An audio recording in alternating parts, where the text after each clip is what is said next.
al 8.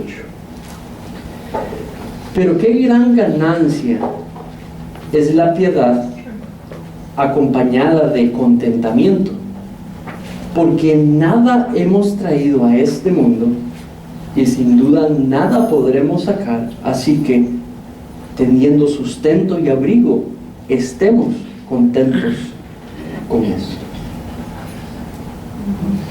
Padre, pedimos tu ayuda en esta mañana. Te suplicamos que nos ayudes a ambos, a todos aquí, para que podamos seguir creciendo en lo que significa tener una íntima comunión contigo, en lo que significa crecer en nuestra intimidad contigo, y hoy en esta disciplina del contentamiento. Padre, te pido que puedas impactar nuestra manera de ver este tema, y te pedimos que nos impulse a cambiar nuestro comportamiento si es necesario, y nos impulse a animar el ser, a adoptar esta actitud que en verdad es un asunto del corazón. Y para todos los que estamos aquí, que estoy seguro por ser hijos imperfectos tuyos, Señor, luchamos con el contentamiento. Y te pedimos nos ayudes en esta mañana para tu gloria. En el nombre de tu Hijo Jesús te pido esto. Amén. Muy bien.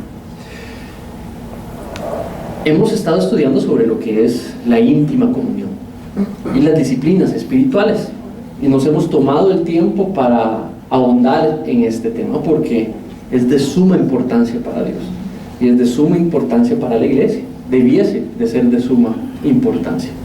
Entonces hoy entramos en la cuarta disciplina. Cuando hablamos de la cuarta es porque hay tres antes. Seguido a el espacio que podamos dedicar para contemplar, reflexionar y aprender alrededor del estudio continuo de la palabra de Dios, que fue la primera disciplina. También externamos y estudiamos lo que es la oración de comunión. Esa oración en la cual no es espontánea, sino es que es una que es planificada, una donde venimos a encontrarnos con Dios de manera planificada porque está agendada en el día. Y vimos que las hay de distintos tipos, que si bien nuestro Señor Jesucristo nos enseña a tener una estructura, también tenemos una estructura donde puede estar la acción de gracias, donde puede estar la petición, la intercesión, la confesión, la súplica. También vemos que la Biblia completa la separa, y vemos salmos completos para presentar un lamento ante Dios, un encuentro para venir y presentar mi quejar, mi dolor al Señor. Y vimos en los estudios bíblicos hemos visto la oración de lamento. Hemos visto la oración de encuentro o de comunión cuando expresamos acción de gracias, y la vimos aquí. Vimos la de súplica, la de emergencia. Vimos salmos completos que se dedican a una interacción con el Señor para un tema específico. Vimos la de confesión, la de examen, prácticas espirituales, disciplinas espirituales, normalmente en los salmos o en otros pasajes que nos han enseñado sobre la oración de comunión.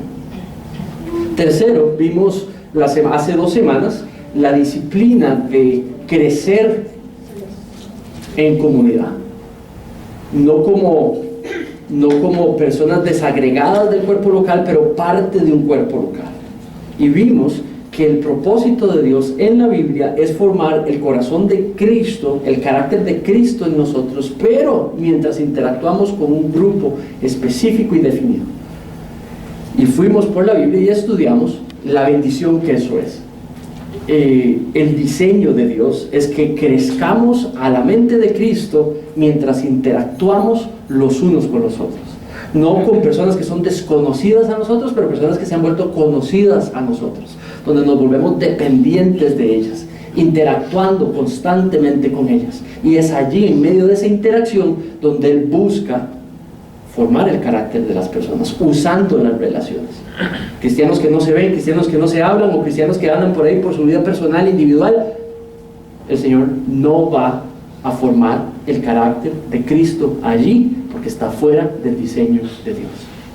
Más claro no puedo ser, porque más claro Él no puede ser. te pierdes el diseño de Dios en lo que Él puede hacer si no eres parte de una comunidad. Y por cuarto, hoy, la disciplina del contentamiento.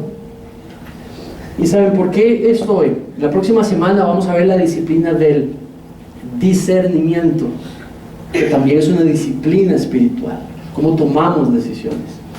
Y el próximo año vamos a tomar una serie solo para eso, pero voy a hacer un resumen de la disciplina espiritual de discernir a la hora de tomar decisiones. Y después vamos a hablar de la disciplina espiritual de misericordia, tener misericordia, expresar misericordia, tener un lente de misericordia hacia los demás, una disciplina espiritual también. Y luego Joel va a compartirnos en la siguiente semana sobre la disciplina espiritual de dar. Es una disciplina espiritual, es un acto espiritual el darnos a otros, el de ofrendar dentro de ese marco de dar. Entonces hoy es contentamiento. Muy bien. Solo recuerdo un día específico que, o sea, yo soy nacido en una familia costarricense alemana en Coronado. Mi familia se movió allá, se trasladó allá desde tal vez si no me equivoco, los 50 o los 60, y toda mi familia se ha criado allá, la familia extendida. Y me encuentro en el peor día de mi vida siendo una persona con buena familia, con buen apoyo, con buenas relaciones, estudiando lo que quería estudiar, trabajando en la empresa de mi papá, buen salario, buena posición, seguridad en todos los sentidos. Tenía tal vez 22, 23 años, y puedo acordarme que una noche estudiando entré en un pánico. O sea, era un temor indescriptible.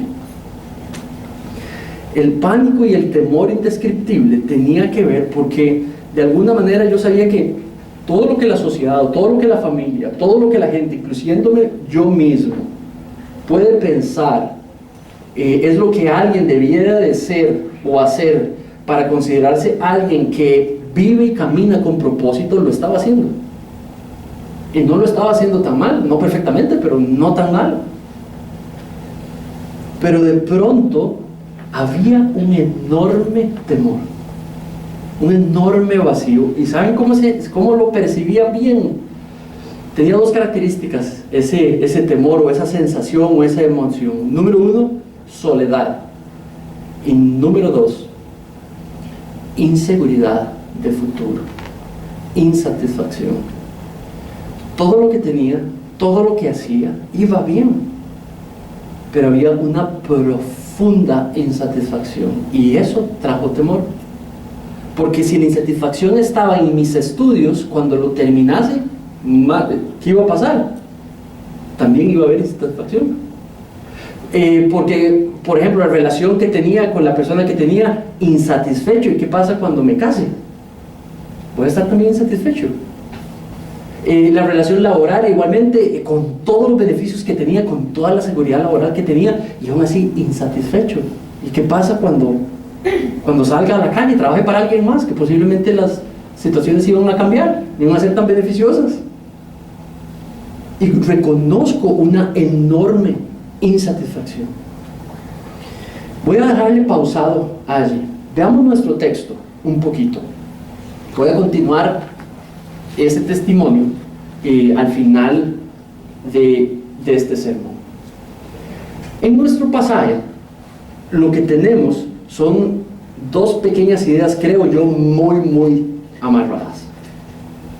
La primera, creo yo, que Pablo lo que le está diciendo a Timoteo, y ahorita voy a explicar el contexto, pero le está diciendo es de que hay una enorme ganancia, hay un enorme valor en vivir para la piedad, en vivir en la piedad, ¿verdad? Y usa esa palabra piedad. Algunas de sus traducciones pueda que, si no tiene la Valera, pueda que diga religión. Entonces veamos ese versículo. Voy a leerlo de nuevo porque voy a sacar de allí la primera idea que quiero compartir y que quiero que apliquemos juntos. Dice, pero gran ganancia es la piedad. Y quiero quedarme con esa frase, gran ganancia es la piedad. El versículo empieza con una palabrita. ¿Cuál es? Pero. Entonces, pero nos manda para atrás. Porque cuando usted escucha esa palabra, porque, pero, más, usted quiere saber qué fue lo que dijo antes para entender por qué dice el pero. Entonces quiero llevarlo a la frase antes de versículo 6, porque está unida a la nuestra. Y dice allí, versículo 5, la última parte del versículo 5, dice que toman la piedad como fuente de ganancia. Que toman la piedad como fuente de ganancia. Está hablando de unos hombres en la iglesia de Éfeso y los cristianos junto con ellos. O sea, hay gente dentro de la iglesia que está utilizando la vida cristiana para ganar dinero para ellos mismos, para lograr ganancia material, dinero para ellos mismos. Y lo que está diciendo allí es de que mientras estos piensan que el evangelio o la vida cristiana es para ganancia, yo les digo, hay ganancia en caminar en la piedad junto con contentamiento. Ahora, él lo que hace es que fluctúa desde hablar de ganancia material a ganancia espiritual. Él contrasta la ganancia material que buscan estos hombres y mujeres con la ganancia espiritual que junto con el contentamiento, más bien, la piedad es el medio junto con el contentamiento para obtener esta vida de valor o esta ganancia espiritual que tiene valor aquí y allá, que tiene valor hoy y después. Y nos contrasta con esas dos ideas: ganancia material, valor de riqueza, riqueza espiritual. Ahora, después de pero, dice algo muy importante. Dice que, en nuestro versículo, dice, pero gran ganancia. Cuando habla gran, la palabra ahí detrás es mega. La palabra que se traduce gran es mega. Hay mega ganancia, hay mega valor, ¿verdad? Para nada más ver que las palabras no las pone por ponerlas. Dice que hay algo que es sumamente importante, que tú y yo no nos queremos perder, que utiliza, que se obtiene por medio de caminar en la piedad. Ahora, cuando hablamos de esa palabra piedad, o en nuestro contexto, digamos, no usamos mucho la palabra piadoso, y mucho menos creo que usamos la palabra piedad. Son palabras que tal vez es un español antiguo o de otra generación, no las utilizamos mucho, pero lo que quiere decir piedad, creo yo que la mejor manera de entenderlo es irnos al mismo texto para ver si hay algún versículo que acaba de hablar de piedad, para saber a qué se refiere. Entonces vayan al versículo 3. En versículo 3 está hablando de estos falsos maestros, ¿verdad? Y dice, si alguno enseña otra cosa y no se conforma a las sanas palabras de nuestro Señor Jesucristo y a la doctrina que es conforme a la piedad. Entonces, las enseñanzas de nuestro Señor Jesucristo son conforme a la piedad. Y dice que la sana doctrina es conforme a la piedad. Entonces, piedad, otra manera, digamos, de traducirlo o de decirlo, digamos, podría ser la vida genuina cristiana. La vida que se vive al servicio de Dios. La vida piadosa, la vida devota a Dios. El caminar cristiano devoto a Dios. Que tiene dos características según el versículo 3. Va conforme a las enseñanzas de nuestro Señor Jesucristo y va conforme a la sana doctrina. No se desvía de eso. ¿Tiene sentido? Entonces, de nuevo nuestro versículo, pero gran ganancia es la vida devota a Dios, o la vida cristiana genuina, o la vida al servicio de Dios, acompañada de contentamiento. Ahora, pensemos en gran ganancia. Hablemos de gran ganancia en la piedad. ¿Qué fue lo que contrastó antes? Está hablando de hombres y mujeres en la iglesia de Éfeso que están viviendo para ganancia propia, ¿verdad? Hacen plática. Él se da cuenta y los está confrontando. Pero entonces, si hay algo que yo veo allí, lo que estoy tratando es de justificar mi frase. Lo que yo veo es que esos hombres no viven para los propósitos de Dios. Viven ¿para qué? Para sus propios propósitos. Entonces ahí tenemos un contraste. Vivir, piensen en lo siguiente: yo vivo con mis propósitos y uso a Dios para que me ayude a vivir mis propósitos, o yo vivo para los propósitos de Dios. ¿Tiene sentido? Entonces vamos a hacer una frase. Los que han andado conmigo desde unos tal vez 10 años para atrás saben que hago esto. No lo he hecho mucho en esta iglesia, pero hoy lo voy a hacer aquí, así que prepárense. Chicos, ¿dónde está Isi? ¿Y dónde está? Vamos a hacer una frase y la vamos a repetir. Yo voy a decirla una y ustedes la repiten. ¿Está bien? Entonces tiene formas y necesito que todos, adultos, mayores o menores, muevan las manos como yo se los pido. ¿Está bien? Ok, ¿están seguros que están listos? Ok, si veo uno solo como medio mudo y que no se mueve, volvemos a hacerlo hasta que lo hagamos bien. Silvia es la que debería estar aquí ayudándome a hacer esto, pero está bien. Muy bien, entonces, ¿listos? Entonces va así. Él, muy bien, Él vive para nuestros propósitos, no. Nosotros vivimos para sus propósitos, sí. ¿Está bien? Vamos a hacerlo otra vez. ¿Está bien? ¿Listo, David? ¿Estás listo? Ok, entonces vamos a ver. ¿Listos? Él, ¿qué seguía? Vive para nuestros propósitos, no. Nosotros vivimos para sus propósitos. Esto sí me gusta. Ok, ahora solamente lo van a hacer ustedes. Yo voy a hacer las manos, pero ustedes lo tienen que hacer como una sola voz. ¿Está bien? Ok. Él vive para nuestros propósitos, no. Nosotros vivimos para sus propósitos, sí. ¡Eso! ¡Qué iglesia más atenta! Muy bien. Entonces, ¿qué es lo que pasa? Hay dos maneras de vivir esta vida cristiana. Mis propósitos, y yo lo uso para que me ayude con mis propósitos, o me declaro completamente, vamos a ver, me declaro, priorizo sobre los propósitos de Él, y yo vivo para sus propósitos, y que los míos se vayan dando conforme yo voy viviendo hacia los suyos. ¿Tiene sentido? No es que los propósitos del ser humano desaparecen, o los anhelos todos desaparecen.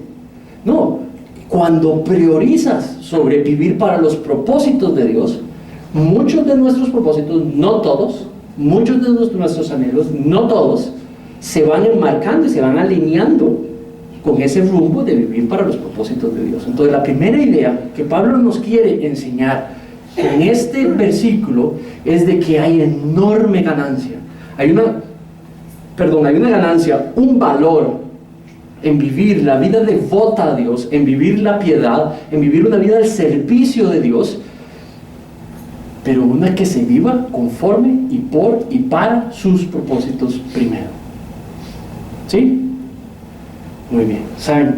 Es una ganancia que usted no se quiere perder. Es una ganancia que yo no me quiero perder. Yo no quiero que mis hijos se pierdan de esa ganancia. Ahora, la idea no está completa, porque dice que el medio para obtener esta ganancia es viviendo la vida devota o la vida conforme a la piedad. ¿Qué dice? Acompañada con contentamiento. Entonces veamos el versículo, siempre en el 6 dice acompañada. Entonces esa idea está bien, es ver ganancia en vivir para sus propósitos, pero dice que acompañada con contentamiento. Voy a pausar la idea. Hablemos de qué es vivir para los propósitos de Dios. Hablemos de qué son los propósitos de Dios. Déjenme darle un primero. ¿Qué es el primer propósito de Dios? Vean conmigo ese versículo. Voy a leerlo y usted sígame mientras lo leo. Dice: vayan y hagan discípulos de todas las naciones, bautizándolos en el nombre del Padre, del Hijo y del Espíritu Santo, enseñándoles a guardar todas las cosas que yo les he mandado. Pero he aquí que yo estaré con ustedes hasta el fin del mundo. Dios tiene en su corazón las naciones, de las cuales Costa Rica era parte hace muchos años, sigue siendo parte. Lo que quiero decir es de que Costa Rica no había ni un solo cristiano hace muchos años, y puso este propósito en su iglesia, y misioneros vinieron a Costa Rica y trajeron el evangelio, de lo cual usted y yo hoy, labor de la cual usted y yo hoy gozamos. Entonces, la iglesia evangélica, ¿y a qué me refiero? La semana pasada les expresé que me refiero con ser evangélico: una persona que cree, una persona que vive y una persona que comunica y comparte las buenas nuevas de nuestro Señor Jesucristo. Evangélico. Eso fue posible por hombres y mujeres que sacrificaron su vida, vivieron para los propósitos de Dios y se trasladaron a Costa Rica, a un lugar donde ni siquiera lo recibían en los hospitales por no ser católico. No lo recibían ni siquiera para atención médica, porque eran así. Y empezaron a contar las buenas nuevas de nuestro Señor Jesucristo, y plantaron iglesias, y empezaron a ver los frutos, y se empezaron a convertir las personas, y empezaron a discipularlos, y les enseñaron la palabra completa. Y el primer tico o tica discípula de Cristo nació, y se le unieron más, y pasaron generaciones, y los primeros pastores y las primeras iglesias, el primer seminario, el primer hospital para ver si los atendían, ver las primeras escuelas, y se empezó a esparcir. Hoy hay otras naciones que no tienen, que están en el punto inicial que Costa Rica está, donde no hay ni una sola iglesia, donde no hay ni un solo cristiano, no hay ni un solo misionero. No hay posibilidades de que escuchen las buenas nuevas de nuestro Señor Jesucristo.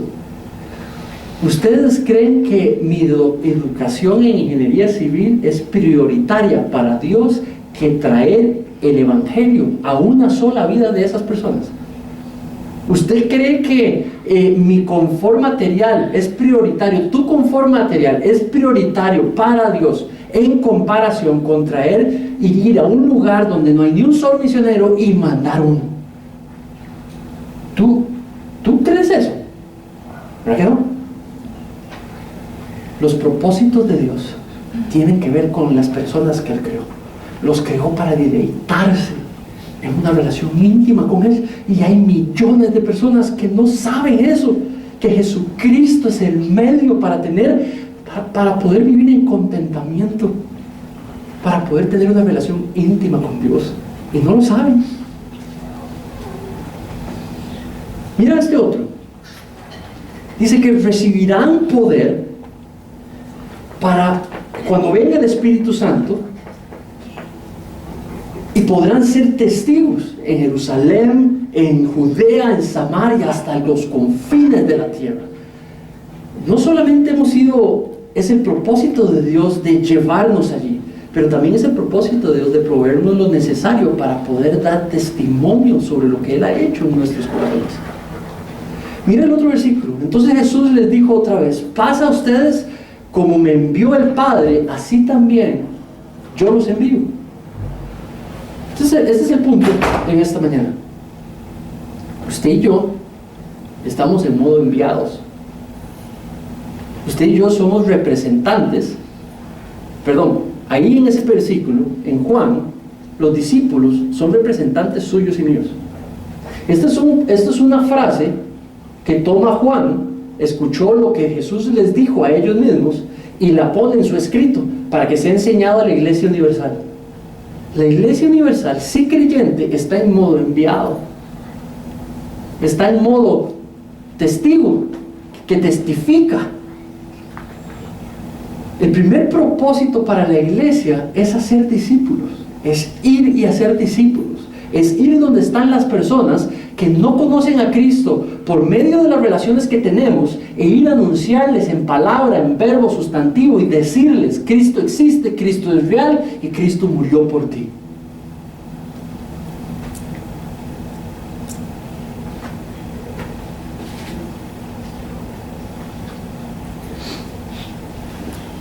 ¿Sabe por qué yo vivía con enorme insatisfacción? Porque no vivía de acuerdo a los propósitos de Dios. Por eso una persona vive en eterna, constante no contentamiento. No tiene ni la menor idea dónde está el propósito de Dios para su vida. Entonces, ahora sí, ¿dónde está? Doña Nelsa, préstame ¿qué me hizo mi tenedorcito? Miren lo que está aquí. ¿Quién tiene tenedorcito? ¿Qué ve ahí, don Daniel?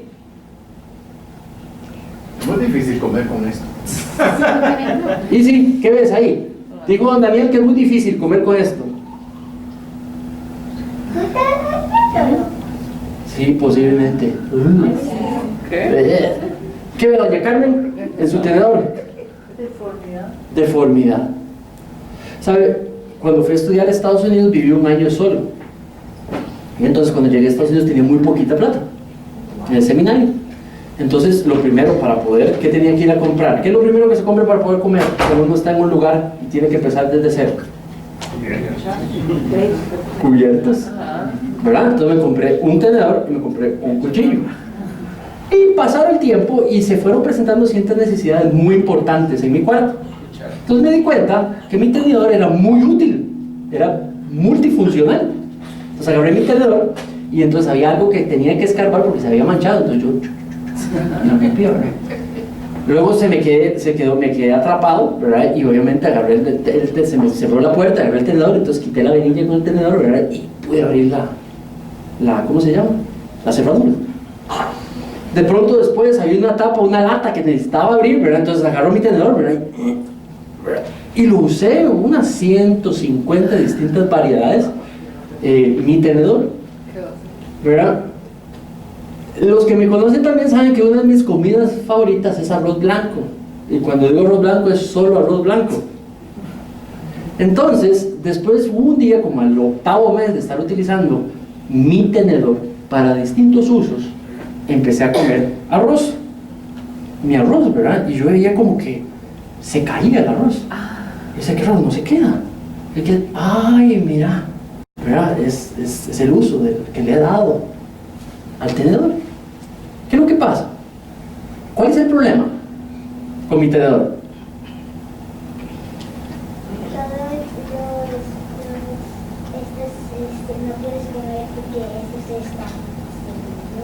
¿Y por qué sucedió eso? Porque utilicé el tenedor ¿para qué? Para otras cosas que no son para un tenedor. Ese es el problema. ¿Saben? Me frustré porque yo trataba de traer alimento a mi cuerpo y no llegaba y me frustraba. Eso sucede cuando usted agarra algo que ha sido diseñado para vivir para los propósitos de Dios y lo utiliza para ser utilizado para sus propios propósitos.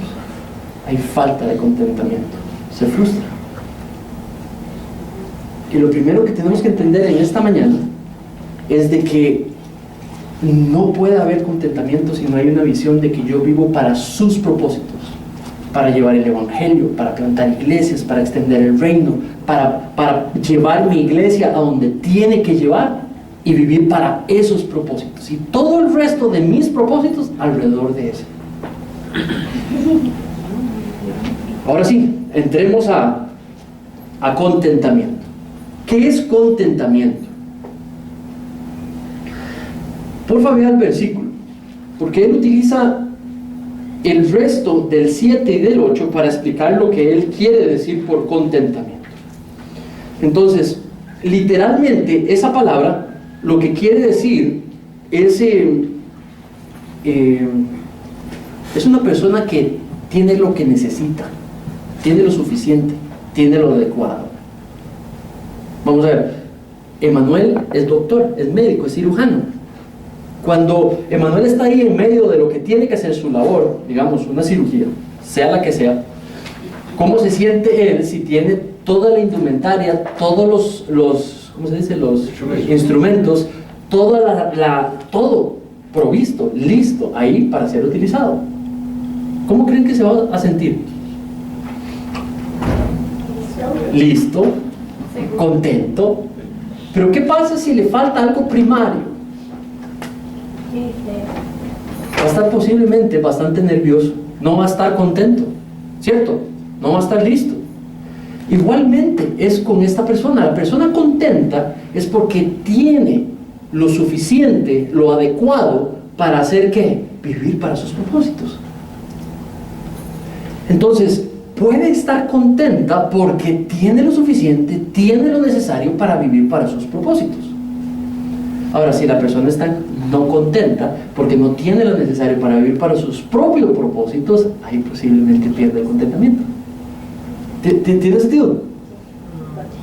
Entonces, tiene que ver con visión, tiene que ver con lentes, cómo tú ves la vida, cómo tú ves las situaciones, cómo tú ves las circunstancias, en relación a los propósitos de Dios y mi capacidad de servir al Señor en sus propósitos o en capacidad de lograr los míos. ¿Saben? Me acuerdo un día, yo trabajé, les conté cómo empecé trabajando, trabajé para mi papá, y un día se le ocurrió despedirme. ¿Ha de creer? Llegó mamá la gente, me despidió. Y me despidió mal, me dijo, fuera, despedido. Ahora no les cuento lo que hice para que me despidiera, porque eso es otra historia de otro día. Pero la cosa es que me despidió. Y es interesante porque, wow, lo primero es, ¿y ahora qué hago? Me despidieron. Y mi papá. Entonces si la gente le pregunta, ¿quién te despidió? Mi papá.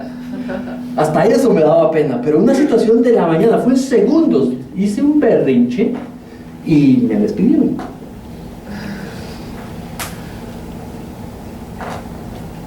Cuando viene una situación es difícil estar contento cuando uno no vive para los propósitos de Dios, porque entonces aquello frustra, aquello simplemente incomoda, aquello se vuelve enorme, ¿verdad? Es difícil, pero ¿saben? Yo hoy me pienso que si yo hubiera estado viviendo para los propósitos de Dios, yo hubiera inmediatamente haber hecho clic con el hecho de que, bueno, Dios proveerá, podrá haber otro trabajo.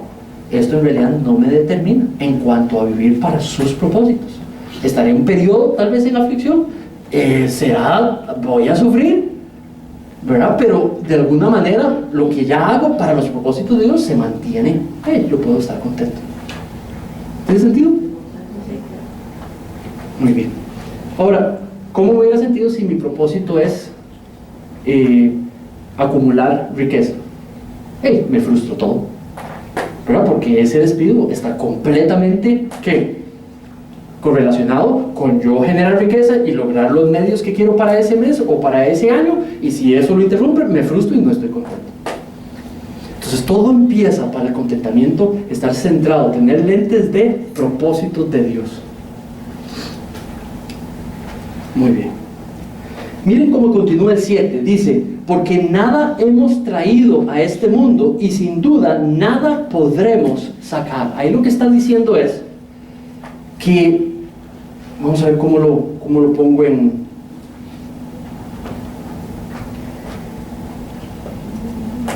¿Saben? No hay que buscar. Piensen lo siguiente, si la persona cuando vive no trae nada y no se lleva, entonces ¿para qué buscar más de lo que uno necesita? Porque no se lo va a llevar. ¿Para qué acumular? Piensen lo siguiente, no trae nada, o sea, empieza desde cero, y cuando sale no se lleva nada. Entonces la pregunta es, ¿por qué deja ese versículo? Porque lo que está diciendo es de que hay veces que salimos a buscar y nos afanamos por adquirir cosas que no son necesarias. Ahora, no está hablando de que no ahorre, no está hablando de que no cuide, no está hablando de que no tenga pertenencias. No está haciendo a ese extremo. Lo que está diciendo es que una persona que vive para sus propósitos, lo que hace es que adquiere lo que es necesario solamente para poder lograr sus propósitos. Entonces el énfasis de trabajar es provisión general. Buscar una vocación tiene que ver con buscar provisión general para yo poder vivir para sus propósitos. Buscar vocación o trabajo o riqueza no tiene que ver para mis propósitos, es el medio de provisión de Dios para que usted y yo podamos seguir trabajando para sus propósitos.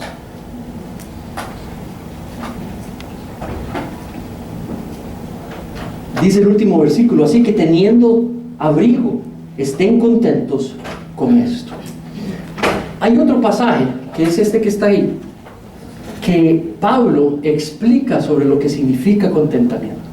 Entonces míralo ahí, he puesto lo que está en rojo como para que veas características de lo que es contentamiento. Dice, en gran manera me gocé en el Señor, Filipenses 4 del 10 al 13.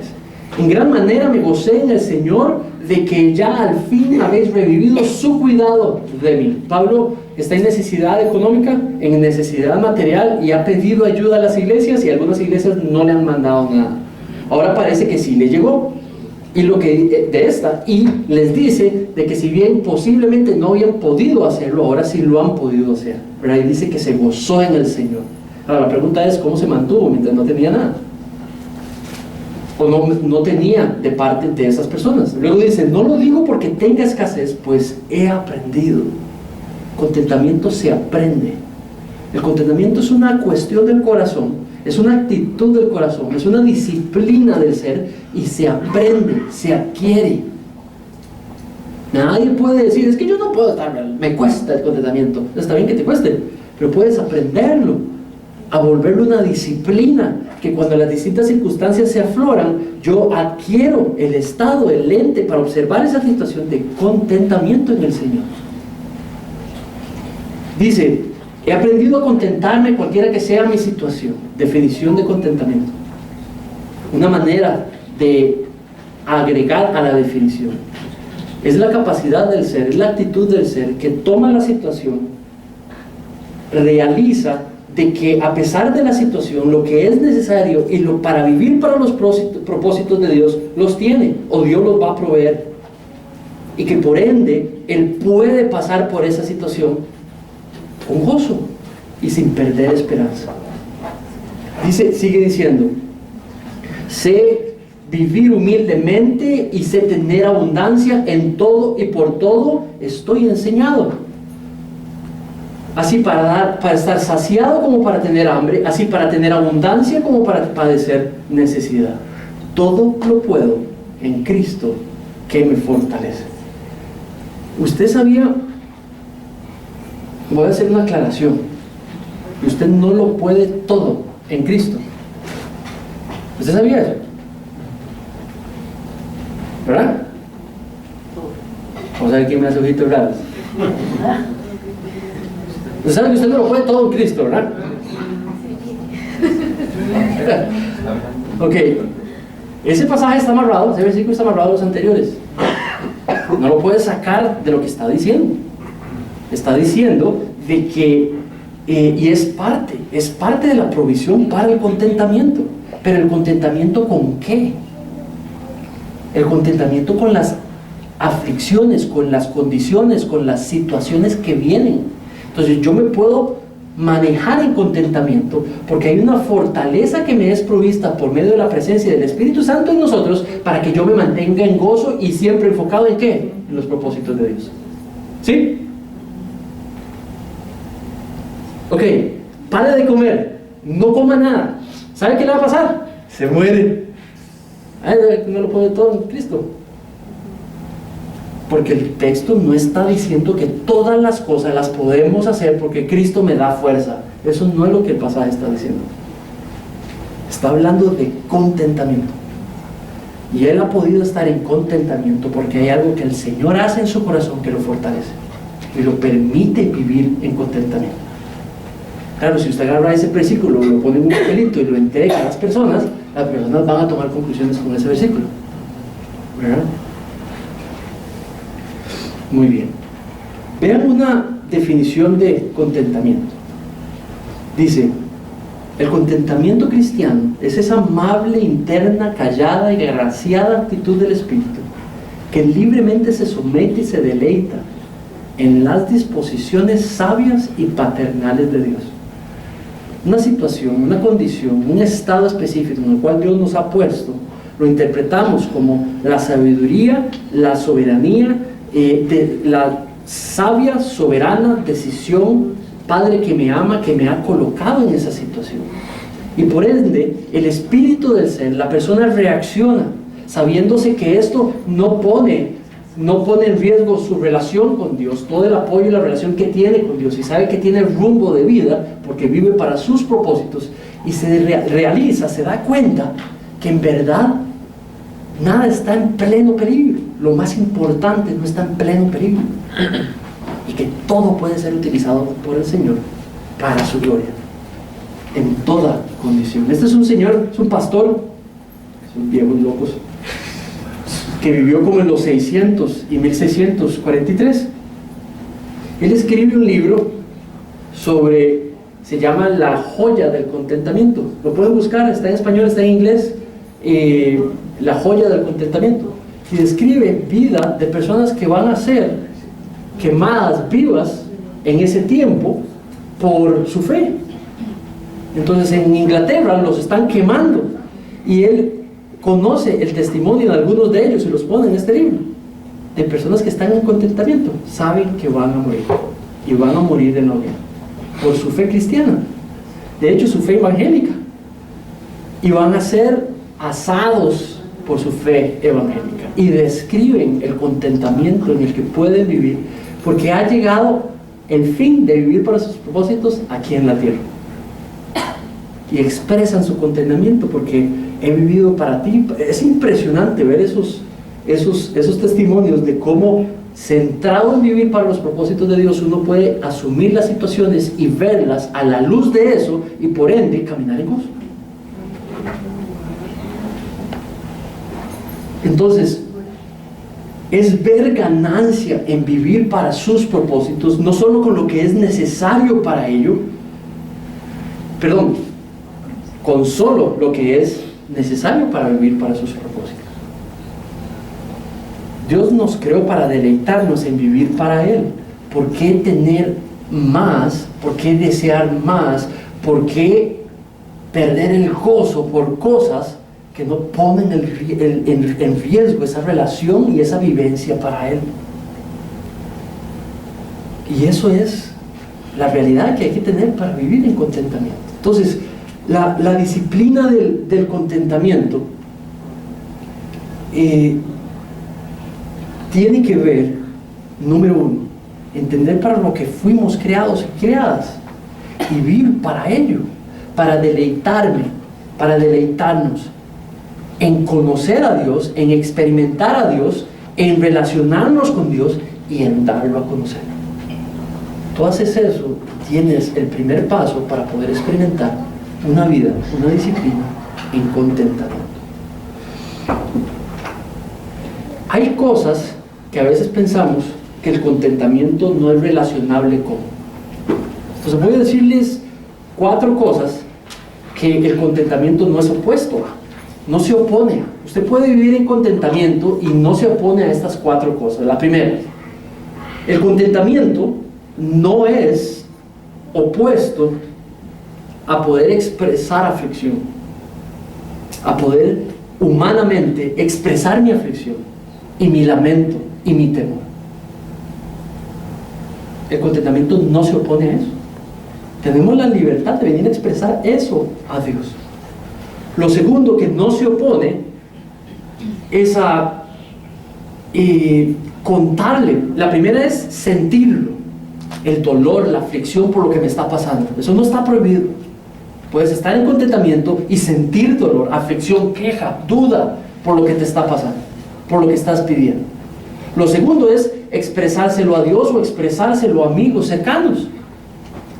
No es opuesto a eso tampoco. Ahora, nada más póngale 2 ingredientes: humildad y sumisión. Cuando expresa, cuando cuenta, sea prudente. El tercero que no se opone es a pedir ayuda. Contentamiento no es enemigo de pedir ayuda en situaciones y circunstancias es que pidió ayuda porque no estás contenta con tu situación. No, podemos tratar de resolver la situación en la que estamos. No se opone al contentamiento. Por último, la cuarta a la que no se opone. No, más bien esas eran mis cuartas, mis tres, perdón. Ahora déjenme decirles a qué sí es contraria el contentamiento. El contentamiento es contrario a murmurar, a chismear. No te gusta, no te gustó, no me gusta, no me gustó lo que dijo o hizo fulanito, fulanita. Contentamiento sí es contrario a ir a decírselo a otra persona que no es fulanito o fulanita. Eso es falta de contentamiento. Si es enemigo de... Yo sé que aquí a nadie hace esta. Yo sé que eso es en otras iglesias aquí. Hacer berrinche. ¿Usted sabe qué es hacer berrinche? ¿Y si usted sabe qué es hacer berrinche? Ok. Contentamiento no tiene nada que ver con hacer berrinche. A mí me da mucha risa porque yo tengo 44. Sí tengo 44, ¿verdad? Porque siempre la cambio. Yo tengo 44 años y es vaciloncísimo cuando hago berrinche. A ustedes posiblemente no les voy a hacer berrinche, pero a Rebeca sí. Entonces yo me doy cuenta cuando estoy haciendo berrinche. Y Rebeca también a veces. ¿Ustedes se conocen cuáles son sus berrinches? No, sépanlo, eso no es contentamiento. Eso es opuesto al contentamiento. Otra que es opuesto al contentamiento es dejarse descontrolar emocionalmente. Eso no es contentamiento. Eso es lo opuesto a contentamiento. Hacer, decir o meterme para emocionalmente desquebrantarme, eso no es vivir en contentamiento. Cuando es la decisión plena del ser de ir y demacrarse emocionalmente a sí mismo. No, es contentamiento. Contentamiento es traer esa emoción ¿a dónde? ¿Dónde el Señor? Para que dé el fruto del control. Contentamiento es opuesto a ser inestable,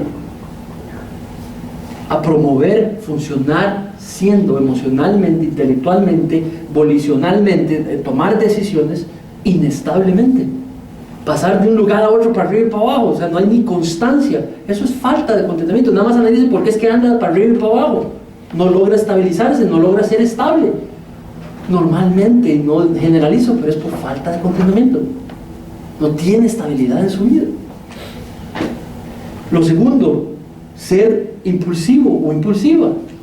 Ser impulsivo es falta de contentamiento.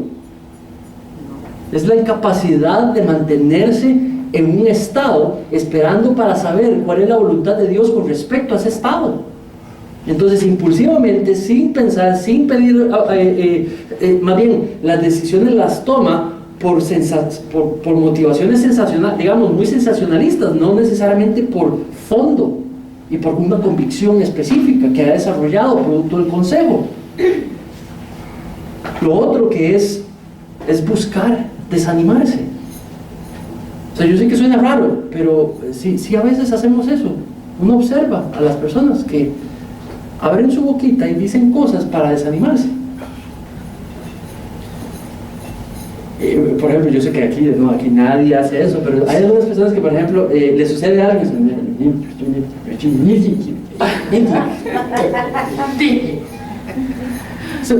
conoce ese tipo de personas que hacen ese tipo de cosas? Darse el derecho a murmurar, a berrinchear, a decir esas cosas, es simplemente una expresión de falta de contentamiento con lo que le está pasando. Última, vicios. Encuentra relajamiento en un lugar, en una cuestión que no es Dios, y busca esas cosas para buscar su gozo, su estabilidad, su relax, su confort en algo que no es Dios. Falta de contentamiento. Pornografía, drogas, tantas cosas que podemos caer para buscar satisfacción donde no la hay, no la que puede proveer Dios. Desesperación. Si usted se desespera, no está en contentamiento. Si usted pierde su fe por algo que le está pasando o le está sucediendo, no estás en contentamiento. Y lo que Dios te está pidiendo es que vengas a la disciplina del contentamiento, para que puedas encontrar lo que Él tiene para ti. Rebelarse contra Dios, contra algo que Él ha explicado en su palabra, que es su voluntad para nosotros, es completamente antagónico al contentamiento.